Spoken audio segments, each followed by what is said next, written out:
Buenos días, querida familia, ¿cómo están?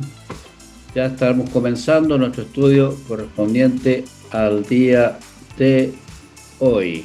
Hoy día el tema se llama Nada te cuesta, la lección de hoy. Está en Jeremías 32, 27. Vamos a leer el capítulo completo de 32. He aquí yo soy Jehová, Dios de toda carne, habrá algo que sea difícil para mí.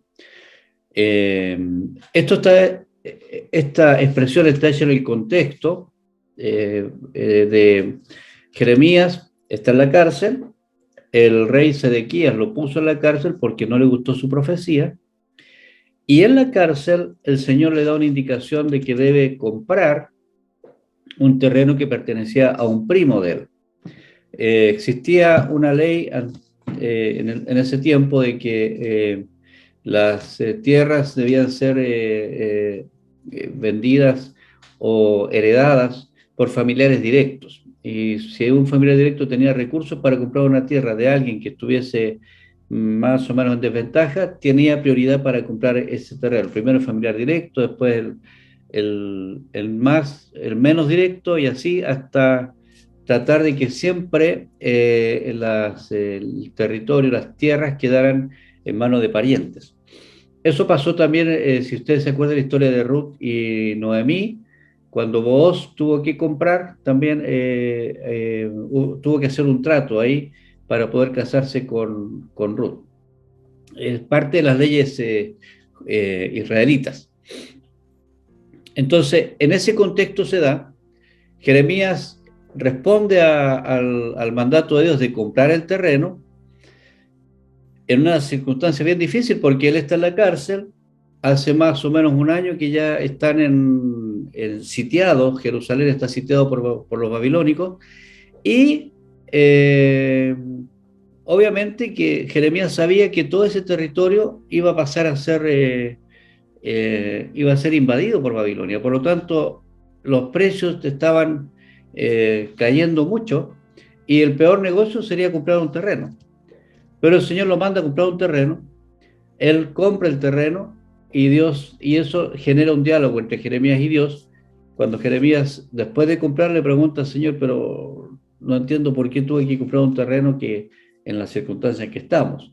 Y el Señor le dice, porque ustedes van a volver, porque mi pueblo va a volver. Yo le estoy dando esperanza. Cuando vuelvan, van a tener, cuando esto ocurra, después de 70 años, ¿eh? Cuando esto ocurra, eh, yo estoy demostrando en ti, ¿ya?, que voy a cumplir mi palabra. Ahora, es fácil para nosotros mirarlo de acá, pero ver al profeta en esa circunstancia, sin embargo, el profeta obedeció, generó el diálogo con Dios y Dios pudo dar un mensaje de la importancia que tiene la obediencia a las indicaciones que él da. Así que ese es el contexto, digamos, en resumen de lo que vamos a ir viendo en esta clase.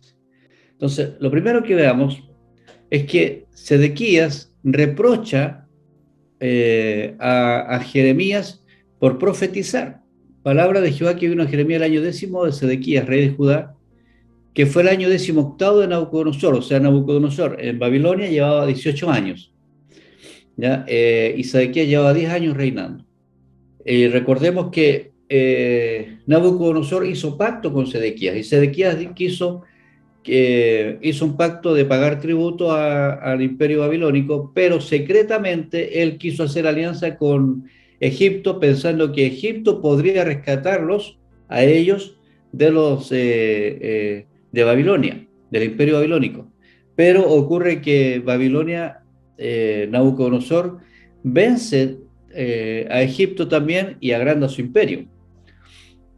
Y ahí Sedequías quedó muy mal pie porque no se cumplió lo que él esperaba, que era liberarse secretamente del imperio babilónico. Entonces, estaba muy mala la relación ya ahora entre Nabucodonosor y Sedequías.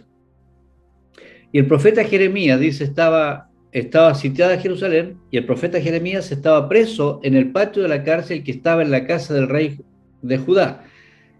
¿Ah? Entonces, la cárcel estaba en el patio de la casa del rey, o sea, lo tenía muy, muy cerca el rey.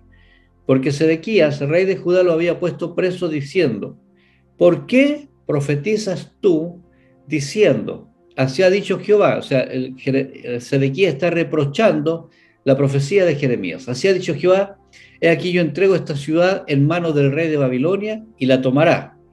Y Sedequías, mire, y Sedequías, rey de Judá, no escapará de la mano de los caldeos, es decir, sino que de cierto será entregado en manos del rey de Babilonia y hablará con él boca a boca, y sus ojos verán sus ojos. Y hará llevar a Sedequías a Babilonia, y allá estará hasta que yo le visite, y si peleareis contra los caldeos, no os irá bien, dice Jehová. Es decir, el rey le está reclamando a Jeremías por qué hace una profecía tan negativa desde el punto de vista político. Está diciendo prácticamente ríndanse ante los babilónicos. El imperio babilónico va a venir, nos va a vencer, y no solamente eso, rey, tú vas a caer en manos de ellos y vas a tener que estar cara a cara frente a Nabucodonosor para dar la cara por lo que estás haciendo, intentando hacer. Entonces, pongámonos en el lugar de Jeremías. Jeremías no tiene que haber sido fácil tener que decirle al rey: vas a perder la batalla. O sea, esta guerra la tienes perdida. Y aún peor, tú vas a tener que estar cara a cara con el rey del imperio, ¿ya? Nabucodonosor. El mensaje no era nada agradable. Entonces, a causa de ese mensaje, Sedequías hizo uso de su poder y su autoridad, intentando de que Jeremías decidiera cambiar el mensaje para un mensaje más esperanzador. Recordemos que la semana pasada estábamos viendo cómo el Señor le decía a los que ya estaban cautivos, este pasaje, si bien está más adelante, ocurrió antes de lo que vimos la semana pasada. Entonces, cuando Jeremías le manda la carta y le dice: no le hagan caso a los profetas que le dan esperanzas, porque les cantan la canción que ustedes quieren escuchar. Lo que está pasando acá es que el rey respeta a Jeremías como profeta, pero no quiere escuchar su mensaje. No le agrada el mensaje. Y esto es lo mismo que está ocurriendo con hoy día. Hoy día pasa lo mismo. Hay muchas personas, digamos, autoridades, que respetan a los hombres o mujeres de Dios, pero esperan que las personas, hombres o mujeres de Dios, acomoden su mensaje a la conveniencia del momento. Y por cierto, hay profetas, entiéndase profecía, como la proclamación, ¿cierto? Como ya lo hemos visto. Entonces, hay personas que proclaman y acomodan su mensaje a la circunstancia del momento. Y la acomodan para que el rey o las autoridades se sientan cómodos, se sientan bien. ¿Y para qué ser tan confrontacionales? Mejor acomodemos el mensaje y vamos de la mano en este caso, de las autoridades. Eso también está pasando hoy día. Hay mensajeros que, a nombre de Dios y de las iglesias, ellos hacen alianzas, pactos con uno, con otro, línea, y al final acomodan el mensaje. Como los decía ya la semana pasada, y también estaba en un pasaje, no es posible acomodar el mensaje por ejemplo, a una agenda abortiva. Eso es imposible, venga de quien venga. Entonces, para una persona que tenemos la Biblia como principio de fe y práctica, no podemos aceptar acomodar el mensaje para que se admita el aborto con la autorización divina. Eso no va a pasar nunca. Entonces, sí podemos estar obligados a respetar las leyes que ya están dictadas, pero no podemos nosotros acomodar el mensaje. El mensaje es el que está dado y así es como tiene que mantenerse. Eso es lo que le pasó a Jeremías. Jeremías tenía la posibilidad de no estar en la cárcel. El rey obviamente lo iba a sacar si cambiaba su mensaje. O sea, Jeremías, cambia tu mensaje y sal de la cárcel. Pero Jeremías prefirió estar en la cárcel del rey y estar bien con el mensaje de Dios. Dios lo liberó de otra manera y eso tenemos que ir entendiendo nosotros. A veces nosotros queremos que Dios nos abra la cárcel, que es una circunstancia, una situación, pero lo que Dios está queriendo hacer es tratar con la persona en esa circunstancia para mostrarle el poder y la autoridad que Él tiene para liberarle de sí mismo incluso, ¿no? Entonces, una misma circunstancia para una persona puede ser muy fatal y para otra puede ser origen de vida. Entonces, lo que Dios está haciendo con Jeremías es llevarle al límite de la obediencia. Está en la cárcel, el rey lo podría liberar si cambia su mensaje, pero Jeremías decide mantener su buena relación con Dios, aunque se disguste el rey, ¿ya? Luego que Jeremías está enfrentando al rey con una propuesta que el rey le hace en los primeros versículos, le está ofreciendo el rey una oportunidad de salir de la cárcel. Jeremías decide obedecer a Dios, ¿ya? Y entonces ocurre algo inesperado. Dios le habla a Jeremías y lo manda a comprar un terreno en momentos, en circunstancias súper extrañas. Dijo Jeremías, palabra de Jehová vino a mí, diciendo: he aquí que Hanameel, hijo de Salum, tu tío, viene a ti diciendo: cómprame mi heredad, que está en Atot, porque tú tienes derecho a ella para comprarla. Entonces, el Señor le dijo a Jeremías, antes que llegara a Hanameel, antes le dijo: va a venir tu primo para venderte el terreno. Y el versículo 8 dice que, y vino a mí Hanameel, hijo de mi tío, conforme a la palabra de Jehová, al patio de la cárcel, o sea, donde estaba, y me dijo: compra ahora mi heredad, que está en Anatot, en tierra de Benjamín. O sea, exactamente lo mismo que Dios ya le había dicho a Jeremías, porque tuyo es el derecho de la herencia, y a ti corresponde el rescate, cómprala para ti. Entonces conocí que era palabra de Jehová. Entonces el versículo 6, Jeremías recibe palabra del Señor. El versículo 8 lo confirma con Hanameel, y entonces con esa confirmación él reconoce que es Dios quien realmente le habló al principio. Estos pasos no son excluyentes de otras formas, pero es una forma muy simple de saber cuándo Dios está hablando. Cuando Dios nos está hablando, su palabra se cumple. Y se cumple tal como lo dijo. Entonces es fácil comprobar que es Dios el que nos ha estado hablando. ¿Y qué hizo Jeremías? Compré la heredad de Hanameel, hijo de mi tío, la cual estaba en Anatot, y le pasé el dinero, 17 ciclos de plata. Ahora pongámonos en el corazón de Jeremías. Está en la cárcel. El país entero va a ir a cautiverio y él lo sabe.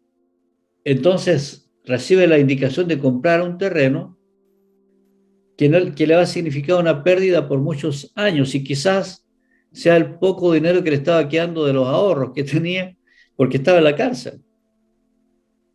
Entonces, ir a donde el primo y decirle: cómprame el terreno, cuando sabiendo que está en la cárcel. Claro, estaba Jeremías, era una persona que tenía una posición, digamos, privilegiada, porque estaba cerca del rey, pero eso no indicaba que pudiese ser un negocio cuando estaba a las puertas el imperio babilónico. Entonces él compró la cárcel, o sea, compró en la cárcel, y le pasó el dinero, 17 ciclos de plata. Escribí la carta y la sellé y la hice certificar con testigos y pesé el dinero en balanza. Es decir, cumplió con todas las normativas para poder hacer una compraventa. Aquí vemos un hombre ordenado, un hombre detallista, vio que cumplió y también cumplidor de la ley. Tomé luego la carta de venta, sellada según el derecho y costumbre, o sea, como se solía hacer, y la copia abierta. Estaba la carta de venta y la copia, tal como se hace hoy día ante notaría. Ahora estaba con los testigos. Los testigos son los que certificaban que se estaba haciendo esa compraventa. Y di la carta de venta a Baruc, hijo de Nerías. ¿Quién era Baruc? Baruc era el secretario de Jeremías, digamos su asistente o su discípulo, que fue Baruc, según los entendidos, que escribió gran parte de este libro también, con su puño y letra. Naruc, hijo de Nerías, hijo de Maasías, delante de Anameel, el hijo de mi tío, y delante de los testigos que habían inscrito la carta de venta. Está Jeremías, está Baruc, está Anameel y están los testigos, ¿ya? Que habían visto todo el proceso. Y él le dice a Baruc delante de todos, los judíos que estaban en el patio de la cárcel, o sea, ahora no solamente el grupo que estaba haciendo parte de la transacción, sino que ya se hizo público esto, y le dice, así ha dicho Jehová de los ejércitos de Israel, toma estas cartas, esta carta de venta sellada y esta carta abierta, y ponlas en una vasija de barro para que se conserven muchos días. Entonces, era la forma que ellos tenían de conservar los escritos para que duraran. La idea era que esos escritos estuvieran en buena calidad cuando el pueblo de Israel retornara del cautiverio al que iban a caer ahora. Esa era como la indicación. El tema es que el año 1948, en el Mar Muerto, ya se descubre una serie, una cantidad enorme de escritos que estaban puestos precisamente en vasijas de barro. Y esos escritos, la mayoría tenían que ver con copias del libro de Isaías, que fue escrito 100 años antes que Jeremías. Así que imagínense, no sé cuántos años tendrían esas copias. Obviamente era posterior al escrito original de Isaías, pero fueron encontradas. Esas copias estaban, al comprobarla a propósito, estaban tan exactamente similar o casi igual al escrito original, que era el libro que está en la Biblia. Entonces eso ayudó a corroborar también la autenticidad de la palabra, de la Biblia. Y eso pasó en Qumran, ¿ya? En las cuevas de Qumran. Cuando la gente va a Israel, no sé si alguno de los que está viendo esto ha ido a Israel, yo todavía no tengo el privilegio, la pandemia me lo prohibió, pero los que han ido a Israel por lo general los llevan también a ver estas cuevas. Y fue muy curiosa la forma en que se descubrieron, porque un pastorcito que andaba por ahí tiró una piedra, la piedra no chocó, no rebotó, sino que se penetró digamos, en la roca, penetró y pasó y se escuchó un ruido hueco ahí, que esa piedra había roto uno de los cántaros donde estaban los escritos. Bueno, un dato aparte, pero así es como se guardaban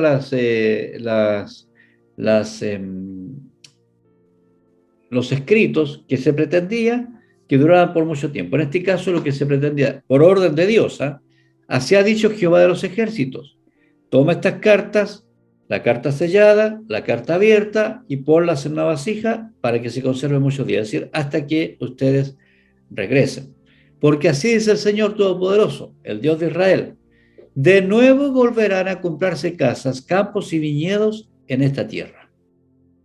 Es decir, el Señor le está garantizando a través del profeta Jeremías el bienestar. Ahora, veamos bien el mensaje. Jeremías da un mensaje fatídico. Ustedes vamos a ir en cautiverio, pero da un mensaje de esperanza, pero vamos a volver. Está hablando del pueblo como de la nación. Recordemos que la Biblia hay que leerla también con esta mirada comunitaria del plan de Dios a la comunidad, y aparte lo que hace Dios en cada individuo en medio del tiempo que la comunidad está viviendo. En este caso, el pueblo iba a caer cautivo, iba a volver a los 70 años. Y es obvio que mucha gente no iba a alcanzar a volver a los 70 años, pero como nación sí iban a volver. ¿Ya? Entonces, por eso el Señor había mandado un mensaje, después mandó un mensaje con la carta de Jeremías que vimos la semana pasada, donde les recomendaba hacer una vida normal, o sea, vivan bien, vivan lo más feliz que puedan y bendigan el lugar donde están. Entonces, lo que el Señor está diciendo, eso es un paso temporal, porque ustedes van a volver sino ustedes, su descendencia, y van a volver a comprar casas, van a tener campos y viñedos acá, en esta tierra, no en otro lugar. Se está garantizando. Y está tan comprometido Jeremías con el mensaje que es ser el primero en comprar una tierra para dejarla para el regreso. Ahora, fíjense en esta expresión. Jeremías difiere con Dios. Y aquí vemos la parte humana de Jeremías, ¿ya? La parte humana que muchas veces nosotros queremos ocultar delante de la gente o incluso delante de... No, si Dios lo dijo, yo no, yo feliz de que sea así. Y a veces no estamos tan convencidos de que la voluntad de Dios es la que nosotros queremos seguir, porque somos seres humanos. Pero ¿cuál es la actitud de Jeremías? Aquí tenemos mucho que aprender. Después de entregarle la escritura a Baruch, hijo de Nerías, oré al Señor. O sea, hizo el trato, compró el terreno y luego de eso va al Señor y hace una oración. Y le dice, Señor mío, con tu gran fuerza y tu brazo poderoso has hecho los cielos y la tierra. O sea, comienza adorando. Para ti no hay nada imposible. Muestra tu fiel amor a multitudes, muestras tu fiel amor a multitud de generaciones, pero también castigas a los hijos por la iniquidad de sus antepasados. ¿Qué está viendo aquí Jeremías? Que Dios es amor, pero también es justicia. Amor, justicia. Amor, justicia. Las dos cosas van de la mano. Dios no es más amor y menos justicia, o más justicia y menos amor. Él tiene un equilibrio perfecto, ¿no? Entonces, así como muestra su fiel amor, también castiga la iniquidad a los hijos por la iniquidad de su antepasado. A ver, aclaremos este texto porque habíamos leído anteriormente de que no llevarán, que termine el tiempo en que los padres toman el vino y los hijos llevan la dentera, ¿cierto? Es decir, llevan el castigo por el pecado. Entonces, aquí la expresión castigo en esta traducción nos invita más bien a pensar no en el castigo como un castigo antojadizo de parte de Dios, sino las consecuencias de las decisiones que toman los padres se convierten en castigo para los hijos que no lo merecen, ¿no? Es decir, el padre es un padre que tiene algún vicio, es tomador o tiene algún vicio, no puede controlar ese vicio. Las consecuencias de ese vicio las va a llevar su hijo. No hay castigo por tener el vicio, pero sí las consecuencias. Si el padre es ebrio, ¿ya? Y acostumbra a gastarse todo el dinero del trabajo y no llevar nada a la casa, el hijo va a vivir al borde de la miseria, si no es la miseria misma. ¿Y qué culpa tiene el niño? Está sufriendo las consecuencias de el acto de su padre o de sus padres. Entonces, el Jeremías está reconociendo acá que es probablemente muchos de los israelitas que van a ir cautivos van a sufrir las consecuencias por las antiguas generaciones que nunca fueron obedientes a Dios. Oh Dios grande y fuerte, tu nombre es, y el Señor Todopoderoso. Tu nombre es el Señor Todopoderoso. Tus proyectos son grandiosos y magníficas tus obras. Tus ojos observan todo lo que hace la humanidad para dar a cada uno lo que merece, según su conducta y los frutos de sus acciones. Es decir, Jeremías está alabando a Dios, está adorando, está reconociendo, Señor, yo te conozco, yo sé que tus proyectos son grandiosos, yo sé que tus obras son magníficas, yo sé que tú lo ves todo y le das a cada uno lo que merece según su conducta y los frutos de sus acciones. Ahora, en el tiempo de Jeremías, el bien y el mal tenía consecuencias en lo terreno, o sea, en lo terrenal, aquí y ahora. Como alguien dice, algunos dicen, bueno, todo lo que aquí se hace, aquí se paga. Eso es verdad. Pero el Señor, a través del mismo Jeremías, está llevando a la gente de Israel y al mundo entero a mirar más allá de su temporal para ver eternidad y para que sepan que hay actos y consecuencias que se van a vivir eternamente. Eso Jeremías todavía no lo conoce, lo conocemos nosotros, pero Jeremías no. Sin embargo, su oración es que cada uno tendrá el fruto de sus acciones. Luego sigue adorando Jeremías a Dios. Tú hiciste milagros y prodigios en la tierra de Egipto y hasta el día de hoy los sigues haciendo, tanto en Israel como en todo el mundo. Así te has conquistado la fama que hoy tienes. O sea, está halagando a Dios por todas las cosas. Tú, con gran despliegue de poder y con milagros, prodigios y gran terror, sacaste de Egipto a tu pueblo. Le diste a Israel esta tierra donde abundan la leche y la miel, tal como se lo había jurado a sus antepasados. Y tú cumples tu palabra, Señor. Todo se ha ido dando como tú dijiste. Pero cuando entraron y tomaron posesión de ella, no te obedecieron ni acataron tu ley. Señor, entiendo, yo sé que somos responsables nosotros de lo que estamos viviendo, porque no te respetaron, a pesar de todo lo que tú eres y todo lo que tú hiciste, no te respetaron. Y ahora nosotros vivimos las consecuencias. Ni tampoco hicieron lo que le habías ordenado. Por eso les enviaste toda esta desgracia. Entiéndase que aunque el idioma es les enviaste, no es que Dios dice, ahora les mando esta ley, no, son consecuencia. La ley de la siembra y la cosecha se cumple y hasta hoy se sigue cumpliendo. Muchas de las cosas que vivimos como desgracias que venidas de Dios, en realidad son consecuencias de nuestras propias decisiones y acciones. Ahora, sigue Jeremías, las rampas del ataque han llegado hasta la ciudad para conquistarla. O sea, Señor, ya Jeremías comienza adorando a Dios, reconoce su grandeza, reconoce también la responsabilidad humana en la situación que se está viviendo y ahora lo contextualiza y lo aterriza a la situación que en ese momento específico está viviendo. Ahora las rampas de ataque han llegado hasta la ciudad para conquistarla, Jerusalén. Y a causa de la espada, el hambre y la pestilencia, la ciudad quedará en manos de los babilonios que la atacan. Ya decía el Señor, ya estamos claros de que vamos a caer en manos de los babilonios, estamos claros que hay pestilencia, que hay hambre, que vamos a padecer. Señor, todo lo que habías anunciado se está cumpliendo. Tú eres un Dios que cumple su palabra. Y tú mismo, Señor, estás viendo que ahora está ocurriendo. El 25. Señor mi Dios, a pesar de que la ciudad caerá en manos de los babilonios, tú me has dicho, cómprate el campo del contado en presencia de testigos. Señor, si la cosa está tan mala, le dice, ¿por qué me obligas o me mandas a comprar un campo sabiendo la condición en que estamos? Y además lo hace, quieres que lo haga, me hiciste hacerlo públicamente. Decía, Señor, yo respeto tu idea, yo sé quién eres y sé la situación que estamos, incluso ya compré el terreno, pero ¿puedo hacerte una pregunta? ¿Por qué?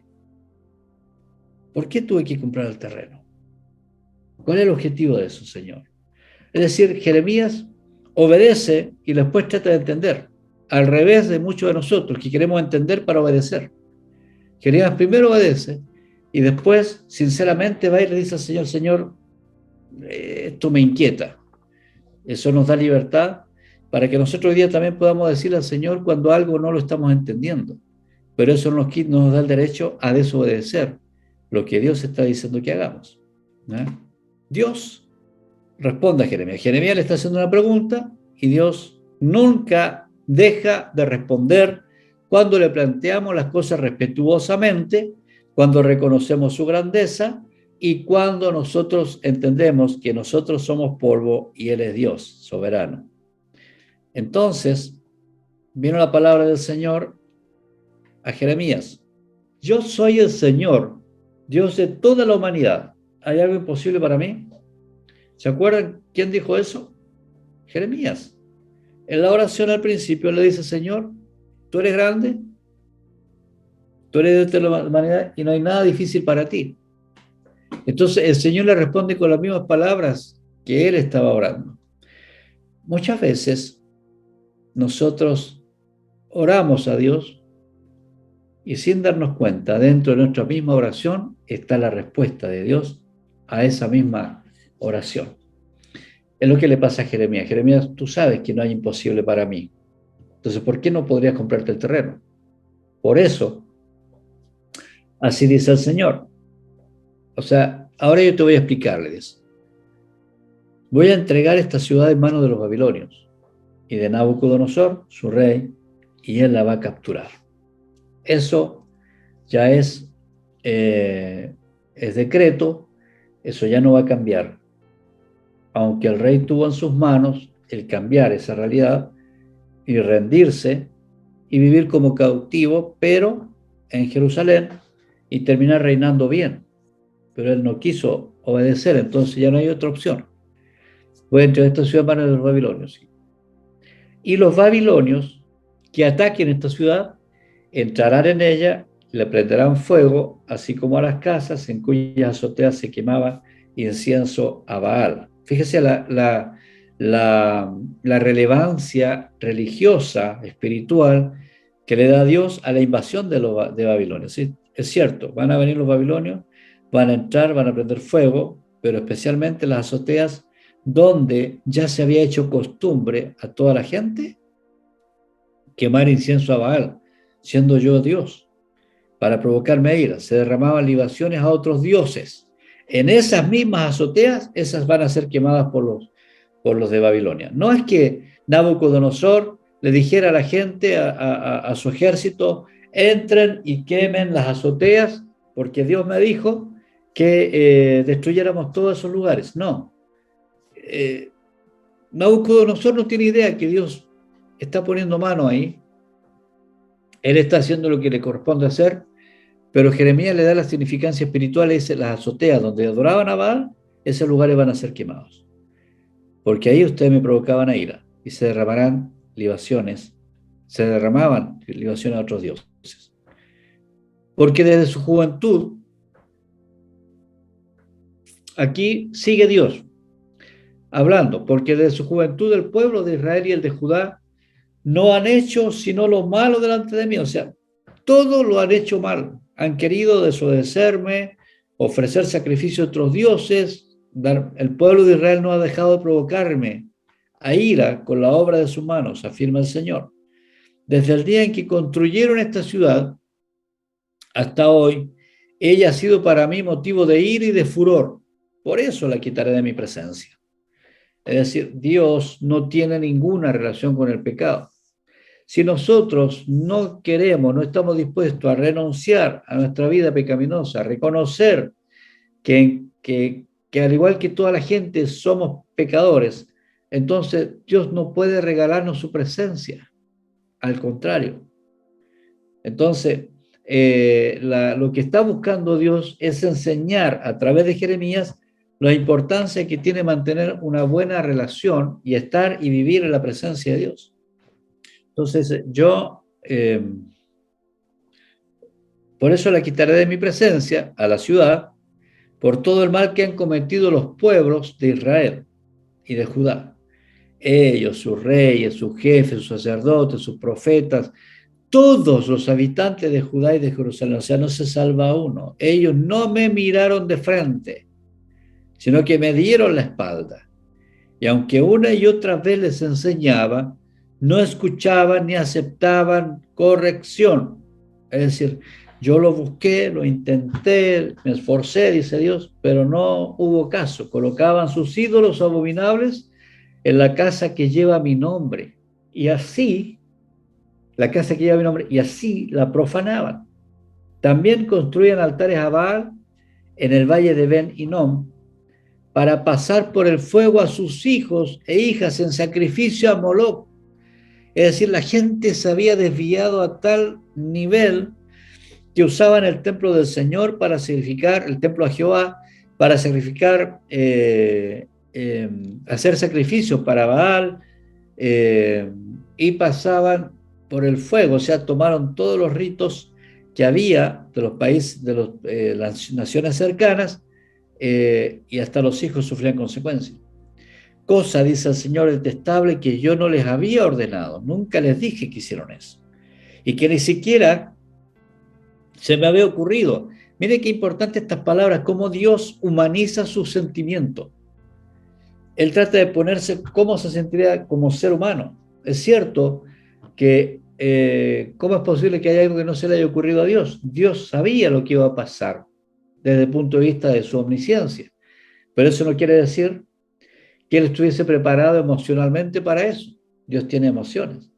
Entonces, ni siquiera pensaba lo que se podía ocurrir si ellos decidían irse tras los ídolos, porque ellos hacían pecar a Judá. Es decir, Israel y Judá, los reyes, los jefes, los sacerdotes, los profetas, concluyendo todos los habitantes de Judá. Y por eso todas las casas van a ser quemadas, las azoteas serán quemadas, por causa, digamos, consecuencia de sus propias acciones.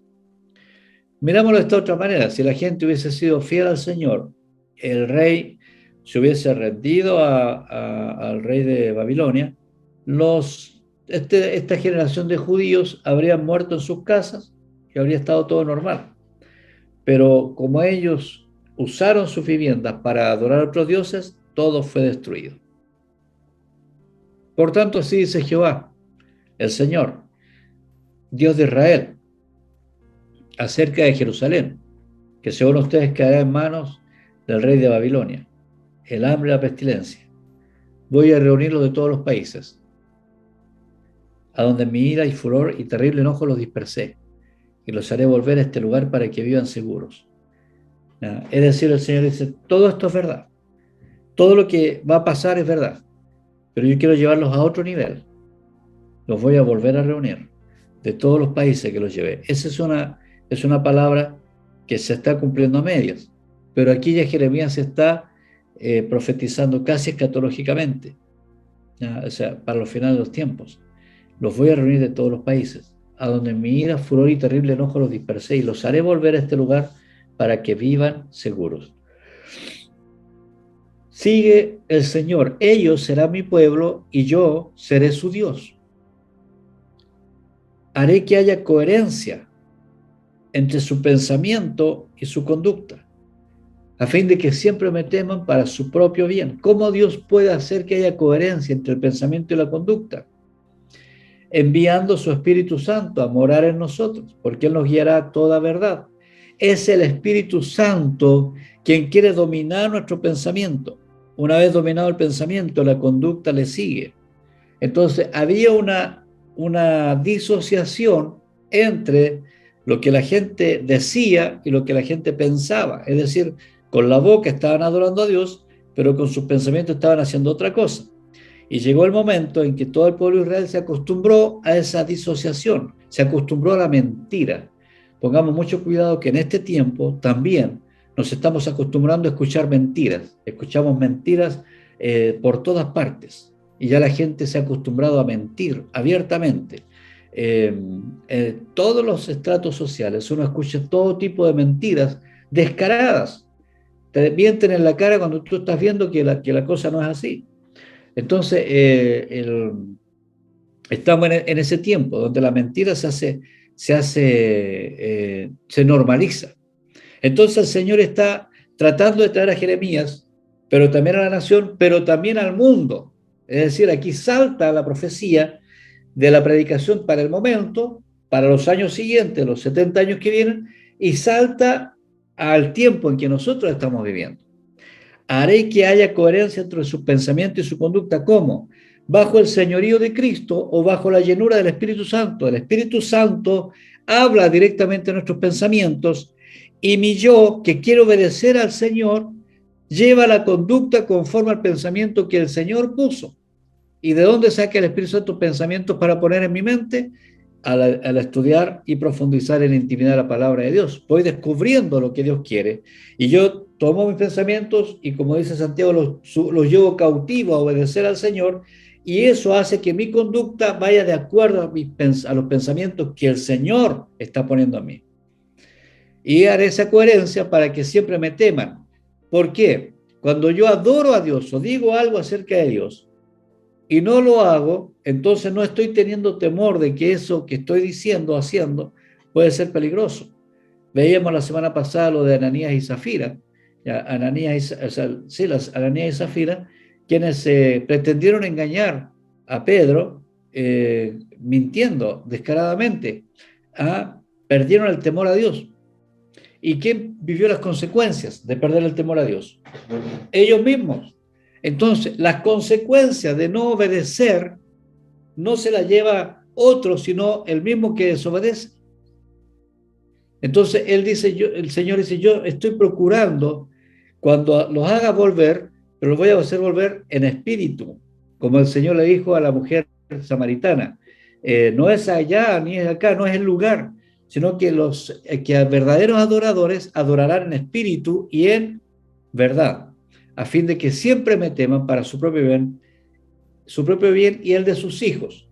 Así como habla de las consecuencias que llevan los hijos por causa de los padres, también hay consecuencias positivas. Si el padre es un buen padre, va a tener consecuencias positivas para sus hijos. Los hijos van a crecer y van a vivir una vida sin los traumas que podría producir si el padre no está en coherencia entre su pensamiento, la conducta, con lo que Dios le está indicando. Entonces, las consecuencias siempre la va a vivir no solamente el que produce la conducta, sino también su entorno. Y en especial Dios se fija en los hijos. ¿Ya? En los hijos. Haré con ellos, fíjese la expresión, un pacto eterno. ¿Podría entender Jeremías lo que significa un pacto eterno? ¿Podrían entenderlo esa gente? No, no necesariamente. Puede que Dios se lo haya revelado de alguna manera, pero no está escrito. Esta palabra está escrita, que Dios le respondió a Jeremías. Pero nosotros sí hoy día entendemos lo eterno, porque nosotros vivimos después de la resurrección de Jesús. Sabemos que Jesús resucitó y las palabras en el Nuevo Testamento nos afirman vehementemente que nosotros también resucitaremos igual que Jesús. Tenemos esperanza eterna. Entonces, el mensaje de lo que está el Señor respondiendo a Jeremías no se limita al tiempo de Jeremías, sino que salta en el tiempo para llegar a nuestro tiempo y quizá más allá aún. Nunca dejaré de estar con ellos para mostrarles mi favor. Es decir, pondré mi temor, ¿dónde? En sus corazones, y así no se apartarán de mí. Tengamos esto también muy claro. En la semana pasada le hablaba yo de los 3 tiempos de la salvación. El que es salvo para siempre. Es imposible que una persona que haya sido salvada por el Señor pierda esa salvación. Ya no la va a perder. Pero también así de imposible es que una persona que ha sido salva quiera pecar deliberadamente y ande detrás del pecado. ¿Por qué? Porque cambió su naturaleza. Entonces ahí se diferencia claramente un hombre, una persona religiosa, solamente que le gusta la fe, la religión, los clubes donde se habla de espiritualidad, y una persona que ha nacido de nuevo, la regeneración, que es una nueva persona, es un nuevo nacimiento. Entonces la persona que ha nacido de nuevo no se puede apartar de Dios. Puede tener momentos como este de Jeremías, que Jeremías obedeció, pero después dice, Señor, pero no entiendo qué está pasando acá, explícame. Pero no, Jeremías no se rebeló contra Dios. No lo va a hacer. Un hijo de Dios no se rebela contra su padre, de verdad. Pasa momentos, pero no se revela. Me regocijaré en favorecerlos. Fíjese la expresión de Dios. Me regocijaré, o sea, él dice, ustedes me han llevado al momento de la ira. O sea, fíjese el versículo que dice, voy a reunirlo de todos los países donde en mi ira y furor y terrible enojo. O sea, estaba muy enojado. El furor me sale por los poros. Yo los dispersé para todos lugares porque no es posible que no me hayan obedecido. Al dispersarlos, el texto, que es la palabra, los mantuvo unidos al pueblo de Israel. Y ahora que nosotros vivimos la pandemia y estuvimos cada uno encerrado en nuestras casas, ¿qué nos mantuvo unidos? El estudio de la palabra. Entonces, ahora el Señor está en terrible ira, furor. Pero ahora fíjese el 41, me regocijaré en favorecerlo. ¿Qué es lo que quiere el Señor realmente? favorecernos. Él quiere favorecer a la gente. Yo sé los pensamientos que tengo para ustedes, pensamientos de paz y no de mal. Y yo me regocijaré en favorecerlo y con todo mi corazón y con toda mi alma los plantaré firmemente en esta tierra. Esta palabra aún se está cumpliendo. Esta palabra está a puertas del cumplimiento porque está hablando de eternidad. Entonces, veamos cómo la Biblia está hablando 600 años antes de Cristo acerca de qué va a pasar con la presencia de Jesús aquí en la tierra, cómo cambia la dimensión de lo espiritual de un país pequeñito a una dimensión mucho más grande y de un seguimiento legal en base a leyes a un seguimiento espiritual en base a una relación. Entonces Dios quiere esa relación, pero Él no se relaciona, voy a hacer un pacto con MBN, no, va a hacer un pacto contigo. Y así como lo hizo con Jeremías, mientras todo lo demás él estaba preso, estaba pasando momentos malos, muy difíciles. Por causa de la predicación, estaba pasando momentos difíciles junto con toda la gente, pero el Señor lo protegió a él más que al rey y más que a mucha gente. ¿Por qué? Porque el rey desobedeció. Jeremías fue obediente. Así dice el Señor, tal como traje esta gran calamidad sobre este pueblo, yo mismo voy a traer sobre ellos el bien que les he prometido. Se comprarán campos en esta tierra, de la cual ustedes dicen es una tierra desolada, sin gente ni animales, porque fue entregada en manos de los babilonios. Pero acá, dice el Señor, transformaré las cosas en el futuro. También lo que está pasando, lo que pasó en Israel después digamos, del reconocimiento de Israel como nación, le entregaron lugares muy poco rentables, difícil de cultivar, y fueron capaces de convertir las rocas en tierra, con la posibilidad de cultivar. ¿Qué significa eso? Que Dios está con esta nación. Ahora, Dios no está con la salvación eterna de esta nación, salvo que pasen por Jesucristo, aclaro, ¿cierto? Pero Dios está con esta nación. Y así como está con esa nación, está también con nosotros que somos injertados espiritualmente a ese mismo propósito. En la tierra de Benjamín, versículo 44, y en los alrededores de Jerusalén, en la ciudad de Judá, de la región de montañosa, de la llanura y del Negev, se comprarán campos por dinero, se firmarán escrituras y sellarán ante testigos, afirma el Señor, porque yo cambiaré su suerte, su realidad. Es decir, si hay una predisposición, como la de Jeremías, de obedecer, va a poder hacer transacciones, les va a ir bien en los negocios que hagan. ¿Por qué? Porque yo voy a cambiar la realidad. Es el ejemplo del barro y el alfarero. Conclusión. El mensaje que predica Jeremías lleva un costo. El mensaje que nosotros prediquemos también lleva un costo. A la gente le gusta estar cercano a un líder, a un pastor, a una pastora, a una persona con un ministerio, les gusta. Mientras el mensaje sea estimulante, positivo, pero cuando esta misma persona que te estimula, que te anima, te reprende, hasta ahí llega la relación. Es lo que le pasó al rey Sedequías. Dice, no, Jeremías, mira, tu predicación ya no me gusta. Y termina metiéndolo en la cárcel. Entonces, hay mucha gente que abandona su relación con un líder, con un pastor, con un ministerio, cuando desde el ministerio surge un mensaje que no es agradable a su oído. Entonces, el predicador, en este caso el ministerio, lleva un costo. Ahora, eso es como una primera conclusión. Una segunda conclusión, la obediencia precede al cuestionamiento. Es decir, si quieres cuestionar a Dios, primero obedece. Asegúrate de estar comprando el terreno que el Señor te dijo que compraras. Obedece. Y después cuestionemos, Señor, ¿pero por qué en esta circunstancia? Pero primero se obedece. Y ahora, el orden de Jeremías es muy claro. Primero compra, después adora y luego pregunta. Eso es lo que tenemos que hacer nosotros. Obedecer al Señor, adorarlo y después preguntarle. poniéndonos en nuestro lugar. Señor, sé que nosotros, yo estoy acá abajo, tú eres altísimo y yo estoy acá abajo. Pero aún así quiero hacerte una pregunta, porque yo soy tu hijo. Dios te va a responder. Dios siempre responde a quien le obedece.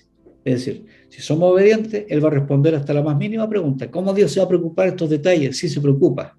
Y está atento a responderte porque tú le importas. Y Él quiere aclararte las dudas más grandes que puedas tener y las más pequeñas también. Otra conclusión, el propósito de Dios siempre se cumple. Dios es fiel con su propósito. Ya, Él dijo que la nación de Israel iba a ser bendición a todas las naciones, se lo dijo a Abraham, el padre de todos los israelitas, se lo dijo, y Él, no porque hubiera un pueblo desobediente, no iba a dejar de cumplir su propósito. Y ese propósito se cumple. Y Dios cumple sus promesas. Él prometió, atentos, que Él volvería. Jesús dijo que volverá. Así como se fue, Él dijo que iba a volver. Por lo tanto, todo lo que nosotros vivamos en este tiempo, en el tiempo, en lo temporal, se va a terminar.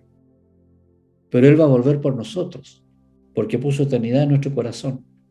Entonces, así como Jeremías le dice a la gente, mire, esto va a pasar en 70 años, van a volver. Y la gente dice, pero es muy largo, ¿cuándo va a pasar? Lo mismo está pasando hoy día. El Señor viene pronto. Y la gente dice, no, si cuándo, se está demorando mucho. Mientras tanto, sepamos que Él viene, que Él va a cumplir sus promesas. Bien, vamos a ir entonces terminando. Nos estamos viendo. Bendiciones para todos, abrazos y gracias por participar. Bendiciones. Chao, chao.